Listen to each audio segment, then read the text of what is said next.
नमस्ते, जय हिंद सभी को। राम मंदिर सिर्फ एक मंदिर ही नहीं, ये एक इमोशन है करोड़ों हिंदुओं के लिए। तो इस वीडियो में जानते हैं इसका इतिहास। ऋग्वेदा के अनुसार श्री राम जी का जन्म 10 जनवरी दोपहर 12:05 पे 5114 बीसी में अयोध्या में हुआ था। श्री राम के जल समाधि लेने के बाद अयोध्या जैसे तहस नहस सा हो गया। फिर श्री राम के पुत्र कुश ने अयोध्या का पुनर्निर्माण करवाया। उसके बाद कहा जाता है कि रघुवंशी की 44 पीढ़ियों ने यहाँ राज किया, जिसके बाद अयोध्या फिर से बिखरने लगा। फर्स्ट सेंचुरी बीसी में उज्जैन के राजा विक्रमादित्य ने इस मंदिर को फिर से बनाया और साथ ही 360 मंदिर और बनाए। अब समय आता है 13 अप्रैल 1526, जब मुगल साम्राज्य की शुरुआत भारत में होती है।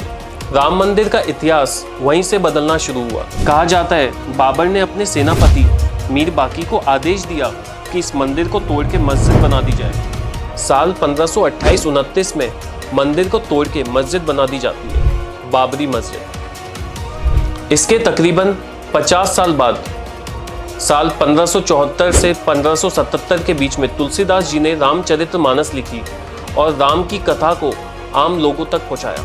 साल भर साल बीतते रहते हैं। 17वीं सदी में औरंगजेब की मौत के बाद मुगल्स का डाउनफॉल स्टार्ट होता है, तो अयोध्या के लोगों के अंदर हिम्मत आने लगी। वो बोलने लगे कि यहाँ पे 150-200 साल पहले मंदिर हुआ करता था, मस्जिद की जगह। उस समय के जयपुर के राजा जयसिंह द्वितीय ने मुगल से अच्छे टर्म्स बना के रखे थे। उन्होंने काफ़ी कोशिश की कि ये ज़मीन उनके अंडर आ जाए, पर ऐसा हो नहीं सका। फिर भी उन्होंने मस्जिद के बाहर एक चबूतरा बनवा दिया, जिसे राम चबूतरा बोला जाने लगा। इसके बाद मुस्लिम मस्जिद के अंदर और हिंदू राम चबूतरे के पास पूजा करने लगे। राम चबूतरे का परिमाण ऐसा मिलता है कि यूरोपियन जोग्राफर जोसेफ टाइफलेंटर ने इस रीजन में 1766 से 1771 में एक्सप्लोर किया था। उन्होंने अपने रिकॉर्ड में भी इसके बारे में जिक्र किया। उन्होंने सीता रसोई और मस्जिद से पहले मंदिर होने का भी जिक्र किया था। इसी दौरान मुगल्स के बाद भारत में अंग्रेजों का शासन शुरू होता है। साल 1838 में ब्रिटिश सर्वेयर मॉन्टेगो मार्टिन ने अपनी report history antiquities topography and statistics of eastern India में बताया कि उन्हें हिंदू भगवानों की टूटी हुई मूर्ति मिली है वहाँ से। ये रिपोर्ट आने के बाद काफ़ी हंगामा होता है वहाँ पे, और ये वही समय था जब हिंदू संगठन ज़्यादा एक्टिव हो जाते हैं। 15 साल बाद 1853 में यहाँ के आखिरी नवाब वाजिद शाह के दौरान निर्मोही अखाड़ा, जो कि हिंदू संप्रदाय के 14 अखाड़ों में से एक है, वो पहली बार बड़े स्तर पर क्लेम करता है कि बाबरी मस्जिद से पहले यहाँ राम मंदिर हुआ करता था। ये बात फैलने के बाद पहली बार बड़े स्तर पे हिंदू मुस्लिम दंगे देखने को मिलते हैं। अब आता है साल 1858। पहली एफआईआर इस डिस्प्यूट से रिलेटेड फाइल हुई थी, जो कि मोहम्मद सलीम ने निहंग सिखों के अगेंस्ट में की थी, जिन्होंने मस्जिद में घुसकर निशान रखा, हवन किया और दीवारों पे राम राम लिख दिया था। इसके बाद विवाद काफी बढ़ जाता है। फिर अंग्रेजों ने मस्जिद और चबूतरे वाले हिस्से को फेंसिंग से डिवाइड कर दिया ताकि विवाद कम हो, और ऐसा होता भी है कुछ सालों तक। पर यह विवाद कब तक ही रुकता? साल 1885 का, जब निर्मोही अखाड़ा के महंत रघुवर दास ने केस फाइल किया against secretary of state for India in Faizabad court, case number 61/280। उनकी मांग थी कि उन्हें ये राम चबूतरे के पास छोटा सा मंदिर बनाने की अनुमति दी जाए, पर वहाँ के जज ने ये अपील खारिज कर दी, और ये पहला केस था इस मुद्दे से रिलेटेड। अब साल 1934 में सांप्रदायिक दंगे देखने को मिलते हैं, जिसमें हिंदुओं ने मस्जिद की दीवार तोड़ दी, जिसे अंग्रेजी सरकार बाद में बनवा देती है। 1947 में भारत आज़ाद होता है, पर एक सेंटीमेंट हिंदुओं के बीच आने लगता है कि देश तो आज़ाद हो गया, पर श्री राम को आज़ादी नहीं मिली। 23 दिसंबर 1949 रामलला बाल रूप में मस्जिद के अंदर दिखते हैं और एक रोशनी सी प्रकट होती है, ऐसा वहाँ के हवलदार अब्दुल बरकत ने बयान दिया। उसी रात कुछ हिंदू राम की मूर्ति मस्जिद में रख देते हैं और उनके द्वारा ये बोला जाता है कि मूर्ति अपने आप ही प्रकट हुई है, और वीएचपी इसका एक नाटकीय वीडियो भी दूरदर्शन पे चलवाती है ताकि हिंदुओं को इसमें यकीन हो जाए। पर यह सब वहाँ के सिटी मजिस्ट्रेट गुरु दत्त सिंह की प्लानिंग थी, जिसे आगे बढ़ाया अभिराम दास ने। अब देखिए महंत शास्त्री जी, जिन्होंने मूर्ति रखी थी, उनका क्या बयान है। 1949 से लगातार प्रतिमा रखी गई है, तब से नहीं हटाई गई अभी तक। तो आप ही ने रखी थी? महंत राम सेवक दास जी शास्त्री जी जो आप सामने में हैं, आपने ही रखी थी। हाँ जी, हमारे और भी सहयोगी थे, केवल मैं नहीं था। सुबह 6 बजे काफी भीड़ जुड़ जाती है हिंदुओं की दर्शन करने के लिए और मुस्लिमों का उसका विरोध करने के लिए। अयोध्या के डीएम के नायर सरकार को बोलते हैं कि वो कुछ भी एक्शन लेंगे तो दंगे भड़ सकते हैं। फिर सरकार के पास कुछ रास्ता नहीं था और वो उस एरिया में ताला लगवा देती है। और आज़ादी के बाद पहली बार इस केस से रिलेटेड पहली एफआईआर दर्ज होती है। एफआईआर नंबर 167/49 प्लॉट नंबर 583 को लेके 5 लॉ सूट्स फाइल होते हैं इसमें, जिसमें साल 1950 में 2 सूट्स फाइल होते हैं। एक हिंदू महासभा के गोपाल सिंह विशारद द्वारा और एक दिगंबर अखाड़ा के रामचंद्र दास द्वारा कि उन्हें यहाँ पूजा करने की अनुमति दी जाए। 1959 में निर्मोही अखाड़ा अपील फाइल करता है कि इतने सालों से राम चबूतरे वाले एरिया का देखरेख वही कर रहे थे, पूजा वही कर रहे थे, तो उन्हें पूरे एरिया का कंट्रोल दिया जाए। फिर 2 साल बाद 1961 में मुस्लिम पक्ष की तरफ से सुन्नी वक्फ बोर्ड केस फाइल करता है कि मूर्ति जानबूझकर वहां पे रखी गई थी, उसको हटाई जाए और पूरे साइड का कंट्रोल उनको दिया जाए। 1 जुलाई 1989 में 5th सूट फाइल हुआ था, जो कि देवकी नंदन अग्रवाल द्वारा रामलाला विराजमान की तरफ से पूरे साइट का कंट्रोल करने के लिए और नया मंदिर का निर्माण के लिए फाइल किया था। इसके बाद कोर्ट इसे विवादित ढांचा घोषित कर देती है और सुनवाई भी बहुत धीरे धीरे चलती रहती है। फिर 6 अप्रैल 1980 में जनसंघ से अलग होकर बीजेपी बनती है और बीजेपी के एंट्री के बाद मानो चीज़ें बदलनी शुरू होती है। जितने भी ये हिंदू संगठन थे, वीएचपी, आरएसएस, बजरंग दल, शिवसेना, ज़्यादा एक्टिव हो जाते हैं। 19 फरवरी 1981 में मीनाक्षीपुरम तमिलनाडु में 200 दलित फैमिलियों को भड़का के इस्लाम में बदल दिया जाता है। ये खबर सामने आते ही पहली बार धर्म सांसद और वीएचपी के लिए राम मंदिर बनाना एक मेन सबसे बड़ा मुद्दा बन जाता है, ताकि वो अपने धर्म को बचा सके। साल 1984 में चुनाव का दौर चल रहा था। वीएचपी दिल्ली के विज्ञान भवन में एक धर्म सांसद कराती है, जिसमें बीजेपी के बड़े नेता समेत वीएचपी के इंटरनेशनल प्रेसिडेंट अशोक सिंघल ऐलान करते हैं कि राम मंदिर वही बनेगा और इसके लिए रथ यात्रा निकाली जाएगी सीतामढ़ी से अयोध्या, और साथ ही शिलाएं भी भेजी जाएगी ईंटों के रूप में देश भर में, जिसमें श्री राम लिखा होगा। पर इसके कुछ महीनों बाद इंदिरा गांधी की हत्या कर दी जाती है और देश के हालात काफी बिगड़ जाते हैं, तो ये रथ यात्रा टाल दी जाती है। इंदिरा गांधी की मौत के बाद राजीव गांधी को देश का प्रधानमंत्री बना दिया जाता है। 31 दिसंबर 1984 में वो देश के सबसे युवा प्रधानमंत्री बनते हैं। 1986 में एक केस आता है, शाहबानू केस, जिसमें मुस्लिम महिला को उसके पति के द्वारा मेंटेनेंस देने का फैसला देती है सुप्रीम कोर्ट। ये फैसला आने के बाद मुस्लिम कम्युनिटी सरकार से नाराज हो जाती है और फिर राजीव गांधी मुस्लिम पक्ष की नाराजगी दूर करने के लिए कुछ नया कानून बनाते हैं और सुप्रीम कोर्ट के इस फैसले को अमान्य ठहरा देते हैं। हिंदू पक्ष इससे खुश नहीं था, तो राजीव गांधी फैसलाबाद कोर्ट के द्वारा 1 फरवरी 1986 को राम मंदिर के गेट खुलवा देते हैं और इसका प्रशासन दूरदर्शन में लगातार किया जाता है, जिससे मुस्लिम पक्ष को एहसास होता है कि ये कोर्ट का कोई साधारण फैसला नहीं है, ये फैसला पहले से ही तय था। तो फिर मुस्लिम पक्ष इसका विरोध करने लगती है और पूरे देश में काफ़ी दंगे भी होते हैं। देश के कई हिस्सों में मंदिर तोड़े गए, जैसे दिल्ली, मेरठ, हसीमपुरा, मुरादनगर, मलियाना, अनंतनाग, कश्मीर।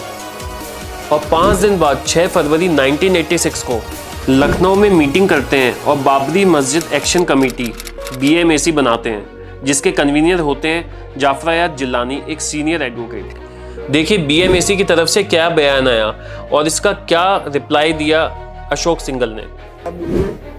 और उसके साथ मस्जिद से आगे फासले पर जमीन ऐसी हो जो पता नाजा है। मुसलमान कहते हैं हमारी है, तो कहते हैं हमारी है। अगर वो ये कुछ तजवीज रखते हैं कि साहब मस्जिद से इतने दूर फासले पर रखना चाहते हैं, मस्जिद अपनी जगह मस्जिद रहेगी और उसको हम छेड़ेंगे मुसलमानों के हवाले हम देंगे, तो प्राइम मिनिस्टर ने कहा कि इस पर गौर किया जा सकता है। प्राइम मिनिस्टर या रिक्वेस्ट कर सकते हैं, दरख्वास्त कर सकते हैं। भाई आपकी जमीन है, आप इस पर गौर करिए। इसको अगर हो सकता है तो इसको जो बड़े भाई उनके हाथों में तो प्राइम मिनिस्टर भी भगवान राम के मंदिर तो बहुत से हैं, हजारों मंदिर देश में हैं। तो फिर तो एक और मंदिर बनाने से तो कोई मतलब नहीं। महत्व तो उस स्थान का है जहां वो पैदा हुए। देखिए अब हिंदू समाज खड़ा हो गया और बड़ा भारी हिंदू अपसर्ज पूरे भारत में। मैंने आप कल्पना नहीं कर सकते कितना बड़ा अपसर्ज है इस समय जन्मभूमि के बनाने के लिए। लाखों करोड़ों लोग जो हैं इस आंदोलन के अंदर शामिल हैं और इसलिए मंदिर नहीं बने। ये जो कह रहे हैं कि मां मस्जिद है और वो दोनों मिलकर के बनाए जाएं, ये बिल्कुल कल्पनाएं, खोटी कल्पनाएं हैं। इसे नहीं India shall not be the same again. It is not that the Muslim community would suddenly rise and revolt. जनवरी 1987 रामायण सीरियल दूरदर्शन पे आना शुरू हुआ, जो कि जुलाई 1988 तक चलता रहा। ये कहीं ना कहीं एक बड़ी वजह थी जिसने हिंदुओं को जोड़ा और श्री राम के बारे में एक आम आदमी ने भी जाना। हालांकि इस सीरियल का अप्रूवल कांग्रेस सरकार ने ही किया था, पर ये उनके खिलाफ में ही चले गया। वीएचपी बीजेपी ने रामायण सीरियल के लहर का इस्तेमाल करके सबको याद दिलाया कि श्री राम की जन्मभूमि को बचाना है और मंदिर वहीं बनाना है। 1989 में वीएचपी देश भर में अपना आंदोलन चला रही थी। देश भर से शिलाएं ली जा रही थी राम मंदिर बनाने के लिए। 22 अक्टूबर को बिहार के भागलपुर में वीएचपी की सभा चल रही थी और सबसे शिलाएं ली जा रही थी। उसी दौरान वहाँ पे कुछ अफवाहें फैलती है कि कुछ हिंदू छात्रों को मुस्लिमों ने मार दिया, जिसकी वजह से वहाँ बहुत बड़े दंगे देखने को मिलते हैं और 1000 से ज़्यादा लोग मारे जाते हैं। ये आज़ादी के बाद का सबसे बड़ा दंगा था।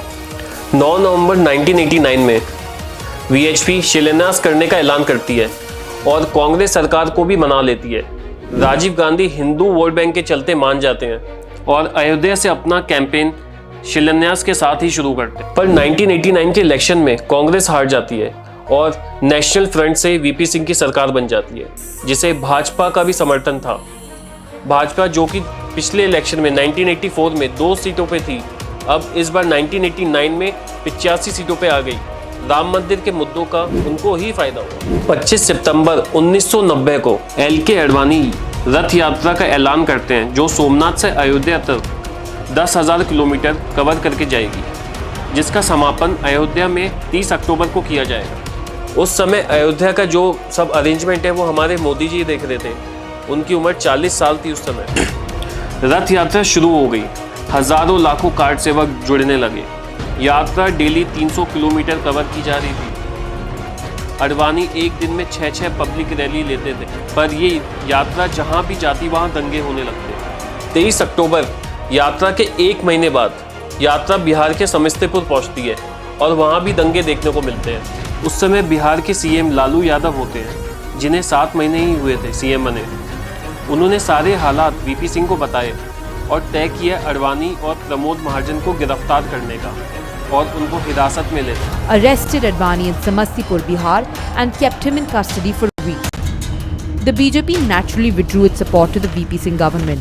The country was left politically unstable. Arrest होते ही अटल बिहारी वाजपेयी राष्ट्रपति भवन जाते हैं और अपना समर्थन वापस ले लेते हैं और वीपी सिंह की सरकार गिर जाती है। यूपी सरकार 30 अक्टूबर को अयोध्या में कर्फ्यू लगा देती है।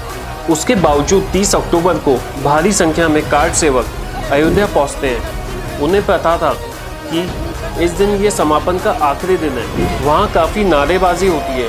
कार्ड सेवक पुलिस का घेराव तोड़ते हुए मस्जिद की तरफ उमड़ने लगते हैं और मस्जिद पे भगवा झंडा भी फहरा देते हैं। इसके बाद वहाँ के हालात काफ़ी बिगड़ जाते हैं। उस समय यूपी में जनता दल की सरकार होती है और मुख्यमंत्री होते हैं मुल्ला मुलायम। ये मैं नहीं बोल रहा, ये उनको लोगों ने बुलाना स्टार्ट किया, क्योंकि उन्होंने कार्ड सेवकों के ऊपर ओपन फायर का ऑर्डर दे दिया, जिसमें 50 से ज़्यादा लोग मारे गए और कहीं जख्मी हुए। ये हादसे के बाद मंदिर के पुजारी क्या बोलते हैं, सुनिए। तूफान है, लेकिन उस तूफान से हम उसे विचलित नहीं होना चाहिए। ये भाटे की तरफ से आया और गया। इलेक्शन आने वाले थे, कैंपेन का दौर चल रहा था। 21 मई 1991 में कैंपेनिंग के दौरान राजीव गांधी को मार दिया जाता है। कांग्रेस को सहानुभूति के चलते वोट मिलते हैं और नरसिम्हा राव को प्रधानमंत्री बना दिया जाता है। इसके बाद यूपी में असेंबली इलेक्शन थे जून 1991 में। मुलायम सिंह के अगेंस्ट में एंटी इनकम्बेंसी आ जाती है ओपन फायर के चलते, तो वो हार जाते हैं और भाजपा 221 सीटों के साथ जीत जाती है और कल्याण सिंह को मुख्यमंत्री बना देती है। अक्टूबर 1991 में बीजेपी स्टेट गवर्नमेंट ये डिस्प्यूटेड 2.77 एकड़ को अपने अंडर ले लेती है और श्री राम जन्मभूमि न्यास को ₹1 की लीज में दे देती है। ये ट्रस्ट साइट पे निर्माण शुरू ही करता है कि इलाहाबाद हाई कोर्ट से होल्ड का नोटिस आ जाता है। जुलाई 1992 को कार्ड सेवकों को फिर से बुलाया जाता है निर्माण के लिए, जिसका मुस्लिम पक्ष विरोध करते हैं। प्रधानमंत्री नरसिम्हा राव दोनों पक्ष को, वीएचपी को और सुन्नी वक्फ बोर्ड को दिल्ली बुलाती है बातचीत के लिए, पर कुछ समाधान नहीं निकल पाता। उस दिन 30 अक्टूबर को दिल्ली में वीएचपी ऐलान करती है कि 6 दिसंबर को अयोध्या में कार्ड सेवा दिवस मनाया जाएगा। कांग्रेस सरकार इसका विरोध करती है, पर कल्याण सिंह सुप्रीम कोर्ट में हलफनामा देते हैं कि सारी सिचुएशन कंट्रोल में रहेगी और मस्जिद को कोई नुकसान नहीं पहुंचेगा। और उन्होंने ये बात भी सार्वजनिक कर दी थी कि किसी भी हालात में कार्ड सेवकों के ऊपर ओपन फायर का ऑर्डर नहीं दिया जाएगा। 1 दिसंबर 1992 को कार्ड सेवक अयोध्या आना शुरू करते हैं। 5 दिसंबर को लखनऊ में अटल बिहारी वाजपेयी, LK अडवाणी, अशोक सिंघल ने काफ़ी भड़काऊ भाषण दिए। अगले दिन 6 दिसंबर को करीब 2 लाख कार्ड सेवक अयोध्या पहुंचते हैं। उनके साथ कई बड़े नेता LK अडवाणी, अटल बिहारी वाजपेयी, मुरली मनोहर जोशी, अशोक सिंघल भी आते हैं। उमा भारती, जो कि सर मुंडवा के आदमी के कपड़े पहन के आ जाती है। ढांचा तोड़ने के कुछ घंटों पहले देखिए वहाँ के डीएम, पुलिस और कार्ड सेवकों का क्या कहना था।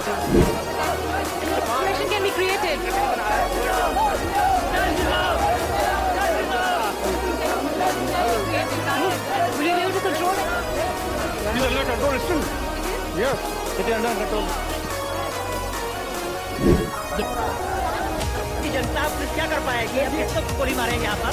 यहाँ देख रहे हैं ना, इनका सहयोग, सबका सहयोग होना अनिवार्य है यहाँ पर। अब सभी का सहयोग बहुत जरूरी है यहाँ पे। अगर हम ऐसा नहीं करते हैं तो बहुत जानकारी आती है, हम कंट्रोल कैसे कर पाएंगे?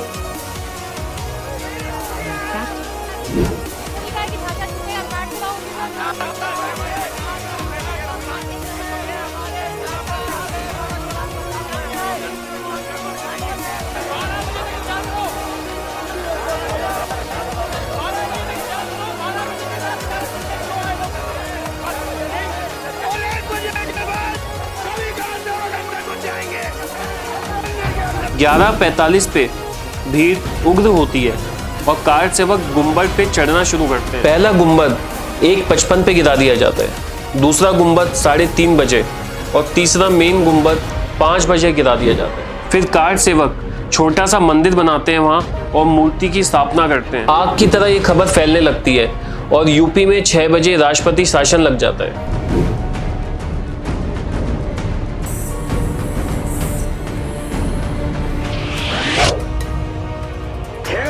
कल्याण सिंह से इस्तीफा मांगा जाता है, पर बोला जाता है कि उन्होंने अपना इस्तीफा पहले ही दे दिया था और सुप्रीम कोर्ट में उन्होंने हलफनामा दिया था कि मस्जिद को कुछ नहीं होगा, तो इसलिए सुप्रीम कोर्ट का उल्लंघन करने के लिए उनके अगेंस्ट में एक मुकदमा भी चलता है। 6 दिसंबर को लगभग 1 बजे जब केंद्र सरकार के गृह मंत्री श्री S.C. चौहान साहब का मेरे पास फोन गया,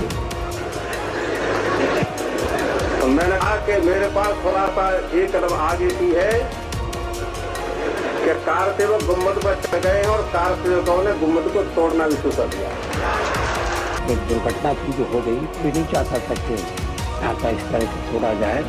ढांचे की जगह मंदिर बनाने की योजना जरूर थी, लेकिन अगर केंद्र सरकार दूसरी जगह मंदिर का श्री गणेश करने की इजाजत दे रही थी तो ढांचा की जिसका वो स्वीकार भी करते हैं। अटल जी ने भी घटना को काफी दुखद बताया, लेकिन कभी माफी नहीं मांगी। बीजेपी के कई बड़े नेता और वीएचपी के प्रमुखों को गिरफ्तार किया जाता है। इस हादसे ने हिंदू मुस्लिम भाईचारे को देश से हमेशा के लिए खत्म कर दिया और मस्जिद के पास के एरिया में कई मुसलमानों को मारा भी जाता है, उनके घरों को भी जलाया जाता है। लोग आग लगा रहे हैं, मट्टी का तेल छोड़ने लगे, लगाने लगे।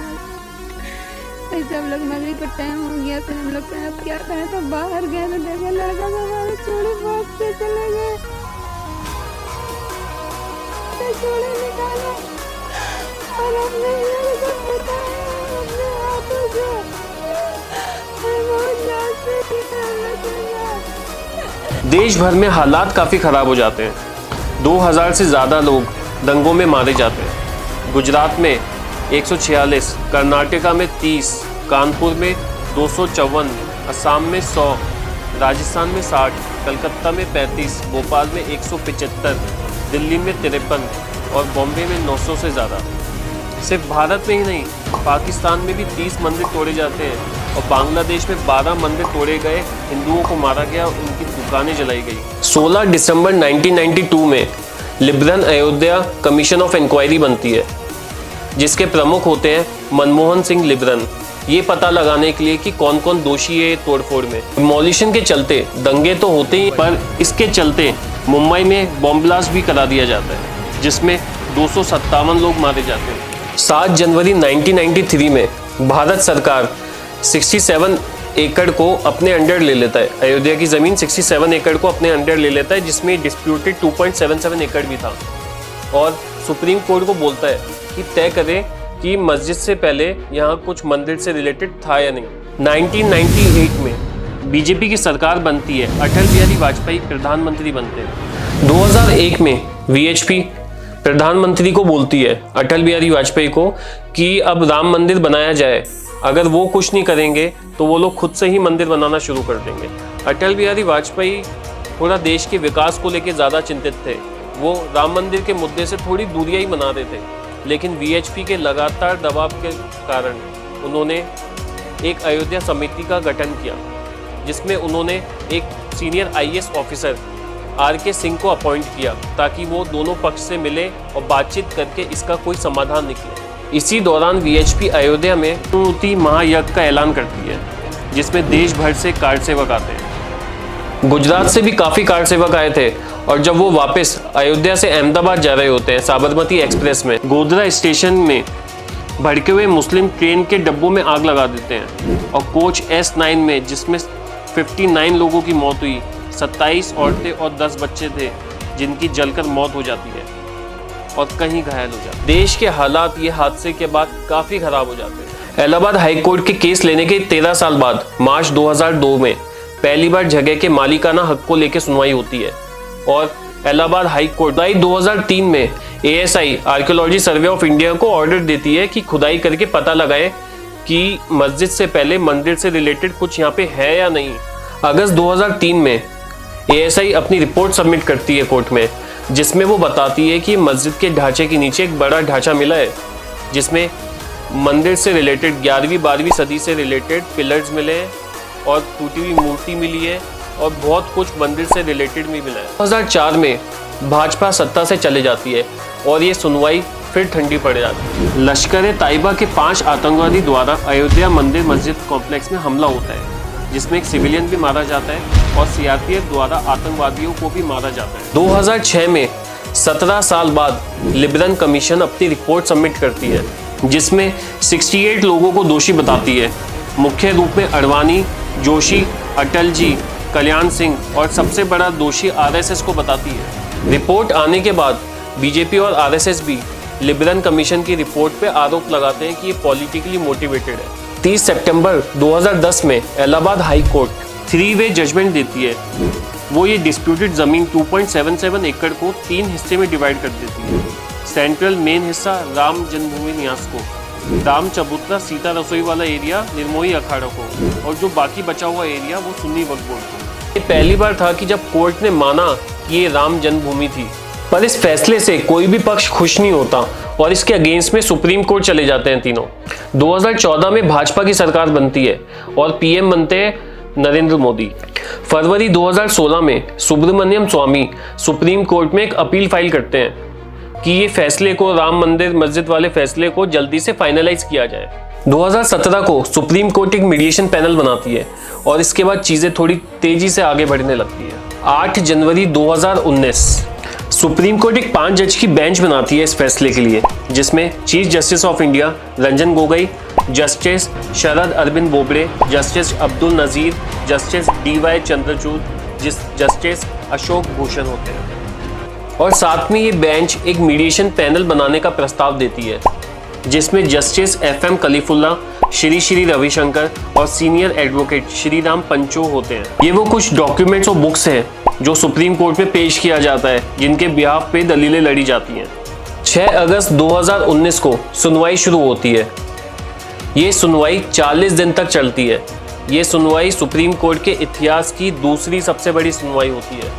16 अक्टूबर को सारी सुनवाई खत्म होती है और 9 नवंबर 2019 को ये ऐतिहासिक फैसला आता है कि ये 2.77 एकड़ जो एरिया है वो रामलला विराजमान को दिया जाता है। ये कहा जाता है कि रामलला खुद अपना केस लड़ रहे थे।